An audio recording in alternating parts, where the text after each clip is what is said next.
Welcome to the Next Step Recovery podcast. We call this More Than Recovery because addiction is so much more than just getting clean from our addictions, our strongholds. It's really finding our purpose in life, and that's what we're here for each and every day. I like to say that we have three purposes here at the Next Step Recovery podcast. The first purpose is to encourage people, to encourage those who are struggling in their addiction, or just in life. It doesn't have to be an addiction, it could be anything. So we want to encourage you. Number two, we want to educate you. We want to help you help other people. We want to help you help others. And then finally, we want to expand our reach. We want to expand our impact. We want to expand our partners. Thank you so much for joining us today, and we look forward to a great show. Welcome back to the More Than Recovery podcast. I got Kevin with me. I cannot speak. I've got Kevin with me here today on our podcast, and I have to speak slow. I get going. I get tongue-tied, Kevin. So welcome. Welcome. All right. So tell me, Kevin, give me Kevin King, right? Yes, sir. King of the Hill. Yes, sir. How old are you? I'm 45. 45 and been at Next Step. I was talking to somebody about you the other day, and I was like, man, how long has Kevin been at Next Step now? 3 months? 3 months. I've got 90 days next week. Wow, man, time just goes.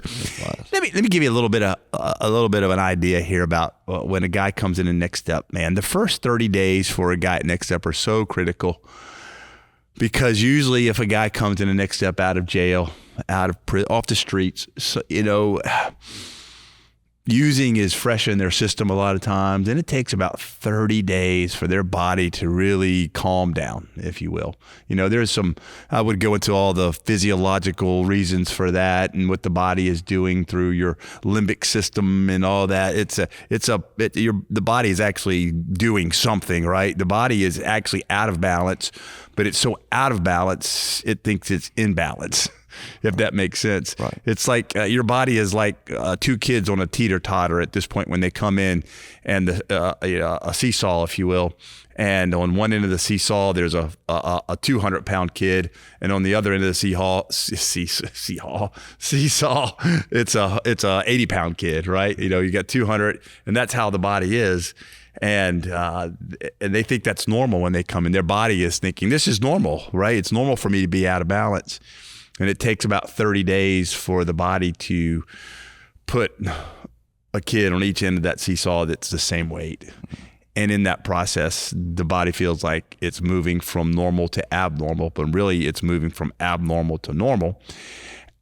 But because of how they feel, it's very uncomfortable. It's irritating, and that first, it takes about 30 days for the body to come back into proper balance. So it's a critical time. If a guy can make it 30 days, correct, usually he's going to make it much longer. So that first 30 days is critical. Then you get through your first 30 days, Kevin, and then you're feeling pretty good, right? You get into a routine, and then once you get into that routine, time just starts to click, doesn't it? Yes, it definitely kind of starts flying by because you're in a routine. Yeah, and up at what time every morning? I get up about 10 till 5. Okay. Yeah, and have to be up at what time though? I have to be up. We all get up around 5 till 6. All right, so everybody's got to be up by 6. Right. Breakfast. Okay. Then of course, it's chores. Then get ready for your personal devo. Yep. Devo it's at 7. Okay. 7 to 8. And then whatever we have for the day starts at 8. Right. So, right. Typically on a Monday or a Tuesday, it's going to be working in the morning, right, splitting firewood, running the sawmill, going out doing jobs in the community we may have. Maybe we're going out and cleaning out a house. A lot we do that for income a lot of times for the program. And then Monday and Tuesday, lunch is at noon?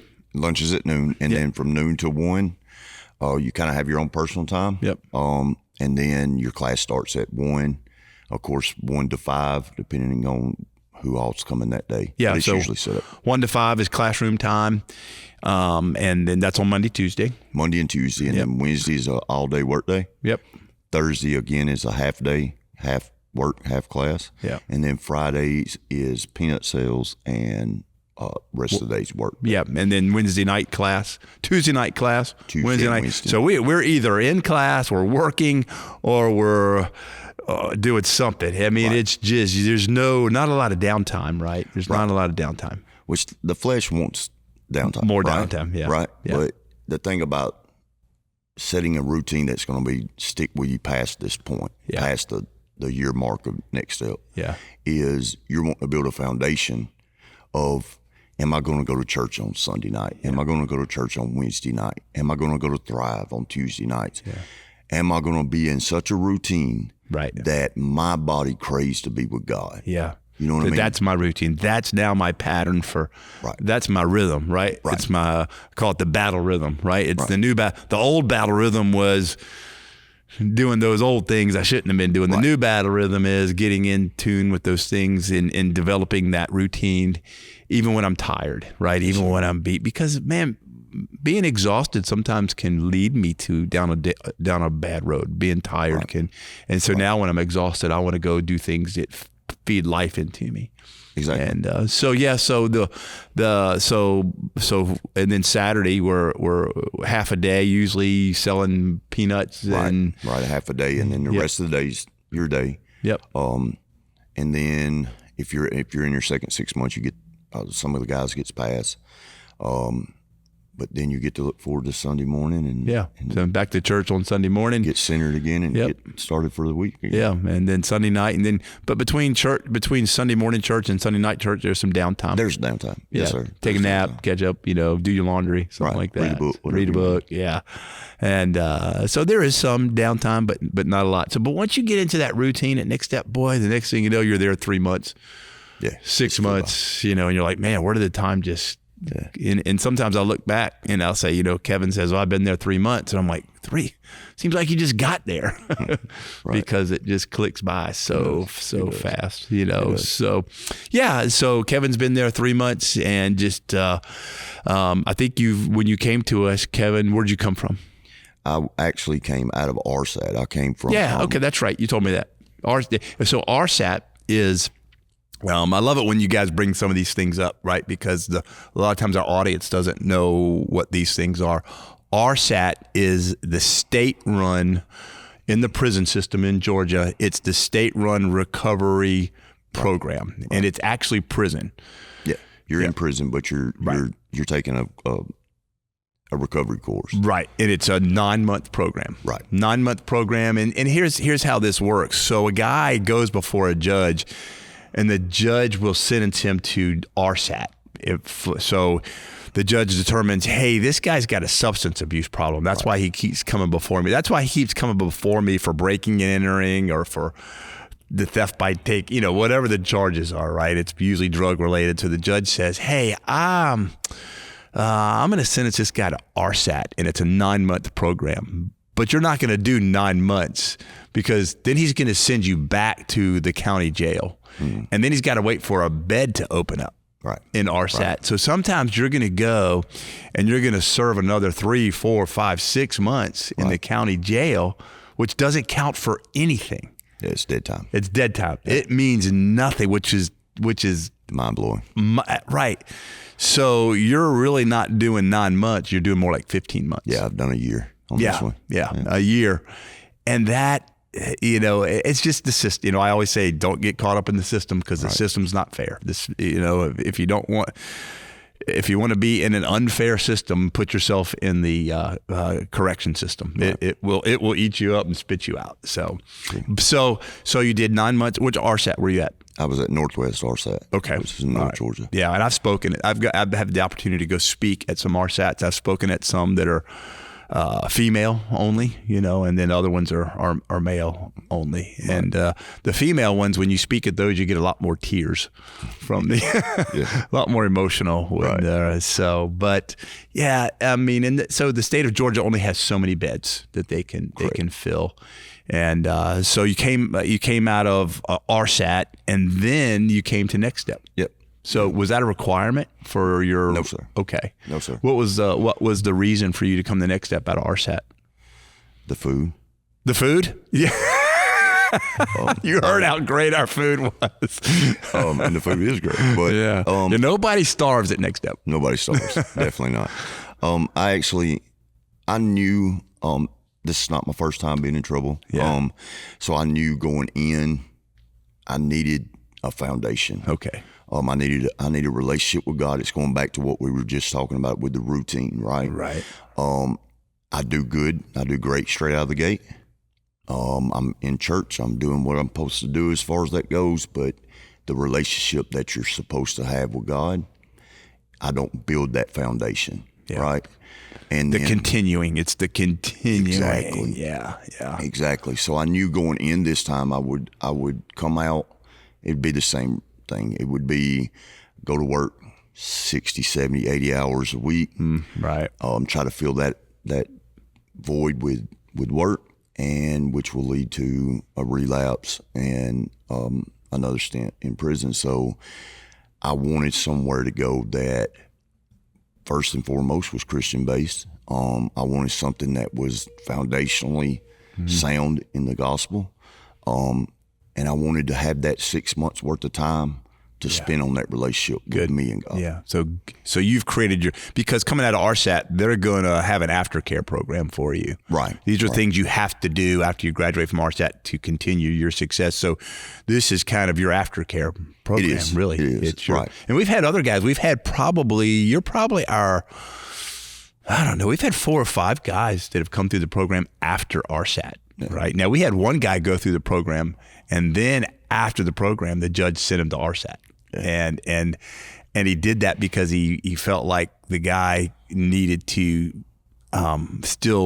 he felt like the guy still owed society something. Right. So he felt like RSAT was the appropriate way to incarcerate him and still get him the help that he needed. So most of the time though, it's a guy coming out of you do RSAT first and then come to us.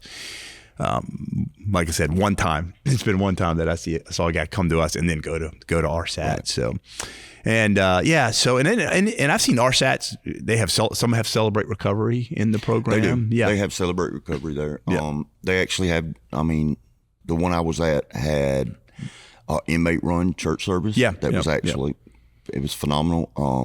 And then you have several groups that come in throughout the week. Chaplains, pastors. Exactly. Right, they come in. But as far as the program goes, the program is non-faith based. Right. And then these are just voluntary things that people can do in addition to. Right. It's not mandatory. Right.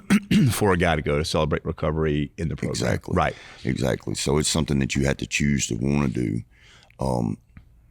Which we all know that we don't all do all the programs you want to do. Right, that's right. And if you don't put God first, then and you can even do a program that includes God. But if you're not going to apply it, it's not going to work. Yeah, and it's again I come back to it's all about attitude. It's all about attitude. So you're how old are you now? I'm 45. 45 years old. All right. So have you been dealing with this, Kevin, since you were a teen? How's that been working? Actually, I've been dealing with it my entire life. I was born to addicts. I lost my father at a very, very young age due to violence. And probably I started drinking when I was about 7. My mother let me start drinking when I was 7. Started doing hard drugs by the time I was 9 or 10 years old. So from age 9, 10 years old, say we'll use round numbers 10 and you're 45. So for 35 years, this has been part of your life. Yep. Next month will be my record of clean time since I was probably 12 years old. That's crazy. Yeah, so 16 months next month. Wow. Congratulations, man. If you're out there right now, you need to give this guy a big hand because awesome. You should be proud of yourself. I am. And, I'm proud of God. That's God. That's excuse me. So say from 10 years old to 45 years old, you've had obviously some of that you've been in and out of prison, in and out of. Yeah, I started going to. I started getting in trouble when I was 12 or 13. I caught some pretty serious charges at the age of 13 and 14. Was sent to the military when I was 16. Went to prison my first time when I was 17. Been in and out pretty much the entirety. Wow. Okay. So here you are, right? Here you are at Next Step. Yeah. Did a year, RSAT, the last couple of years you've been in the system, we'll say. Yes, sir. Right? I hate to call Next Step part of the system, but in a way it can be sometimes because the courts will use us in lieu of RSAT sometimes. Right. So here you are now, 45 years old. And I understand your goal right now is to say, hey, before I need to break this cycle. So before I get in here and go back to work again, let me get in a program that gets me back in the Word of God, right? Correct. And excuse me because my we've done a number of podcasts today and my voice is getting worse. So now really, Kevin, I don't want you to think just 6 months or a year. You need to start thinking. Oh, it's long term. It's way more than that. 3 years, 4 years, 5 years, right? We need to start getting this, because the more success I get in them, success breeds success, right? True. Success breeds success. Right. And so it's a moment. You need to keep building that momentum and building that momentum and building that momentum and building that momentum and serving other people, right? Pouring your life into other people. That's such a great. If you need a recovery program that you just do on your own, just start serving other people. Yeah. Right. Yep. Yeah. Just start. Get into church and just serve. That's all you got to do. Yeah. Just serve. Yep. Just help others. Right. And you'll grow exponentially. Yeah. Yeah. And when you start get your focus off yourself. Right. That's the thing about it is addiction is self-centered and selfishness. Yeah. That's what it is. Is we want to feed what we want. Yeah. Right. And so the moment I take myself out of it and I put Todd in it, then I start caring. Yeah. And if you come from a background like mine where honestly I didn't know what love was. And I'm just now, through the grace of God, I'm learning what love is, right? And so I get to love other people. Well, in doing that, I'm starting to learn how to love myself. That's good, yeah. Right?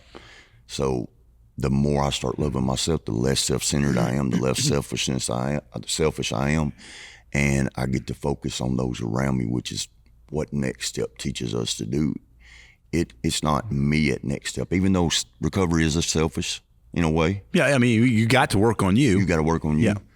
But in doing that, I get to work with other guys that are helping me work on myself. Yeah. If that makes sense. Right. And you get to work with guys that you may not always get along with. Exactly. You may work with guys who get on your nerves. Exactly. You may work with guys who rub you the wrong way. Exactly. You may work with guys who you're 45 and you may have a guy in the program who's 17, which we have, right? And a 17-year-old is not going to be the same as a 45-year-old. But you get to love him, though. That's right. You get to love him, yeah. And you get to see somebody that everything, every inch and every square, every part of your body does not want to see him head down the road that you've been down. Yeah, right. You know what I mean? At 7, you're looking at a 17-year-old going, man, you don't want to see the things I've seen. Right. Yeah. Please don't take that right. Yeah. You may be having to work with a Keith. And again, there's a lot of times there's guys who come in the program who just can't deal with somebody who's not like them. I can't deal with these guys. They got problems. Well, yeah, we all got problems. I think that's part of the. I think that's rolled into I think it's rolled into y'all's plan. Yeah. Right. I think that's part of Next Step is where we live is better than most places any of us have lived, right? Yeah. The food's better than food that, for me, that I've... Better than prison food, hopefully, right, way better, yeah. Right? But we had to learn to love other people, and we had to learn to deal with them, even if we don't agree with their background or where they, or their point of views, and on a daily basis, if you will, you got to deal with it. Yeah.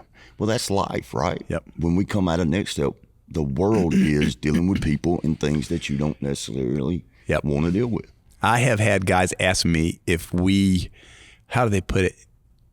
Do we generate I don't want to say the chaos is the wrong word.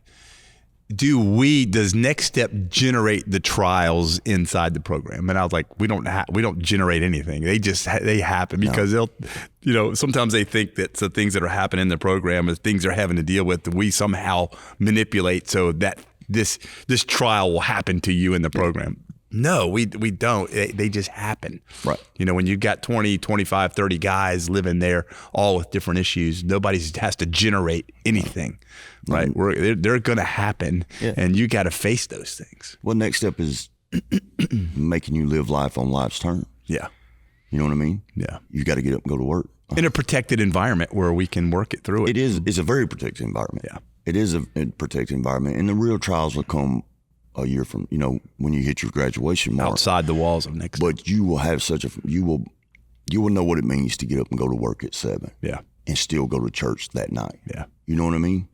And if you're not ready for that, then this life is going to beat you to death. When I have a 45-year-old guy come up to me and say, Todd, this is the first job I've ever had that's a legitimate job. That I wasn't working for cash under the table. This is the first time I've had a job that is a W-2, paying job where I'm they're taking out Social Security and taxes and things. It's the first time I've ever had a job like this. Right. And he's 45 years old. Right. I'm like, wow, Right. That's and they were proud, Or a guy comes up to me the other day, Justin comes up to me the other day, first day, he's gone to work, and he comes up to me and he goes, man, I got to change tires on a car today. Right. So excited, Yeah. And I know he's worked there before, but he was just, he was super excited. Back to work, back to being productive and making some money too. And so it really, really neat, just to be able to see that. So, well, Kevin, I won't keep you. We'll run out of time here too. And but I just like I ask all the guys, if you could say in a sentence or two, you've been there 3 months. So, and obviously you've had, like you said, you're at RSAT for a while. And if you could kind of in a sentence or two, what have you been your biggest takeaways in the last few months since you've been at Next Step or even beyond that? What would you say? Hey, this is where I am right now. This is what I've learned, and this is where I'm going. I mean, oh man, God is good. Yeah, and the blessings are there, even when we don't see them. And I know that each and every day He touches my heart. Wow. Each and every day I get to grow in God. And that's, to me, nothing else. I mean, there's no other. It's better than any drug you could ever do. It's better than any fleshly desire that you could fulfill. It's true happiness. It's true joy. Wow. And that's it. Good, good. Man, well, Kevin, I appreciate you being here, and I know you've been sitting over here for a while waiting for me to get to you. We're doing a number of these today, so... But if you got a question for Kevin or for me, or again, if you want to send a word of encouragement, keep going, right? Continue on. And we'd love to hear from you. We're at www.nextstepmen.org. Don't forget about our gala coming up in October 17th. We're always looking for table hosts. We're looking for corporate sponsors. You can go to our website and get that information there as well. Again, thank you so much. Shoot us a note, and we'd love to hear from you. Hope you have a wonderful day.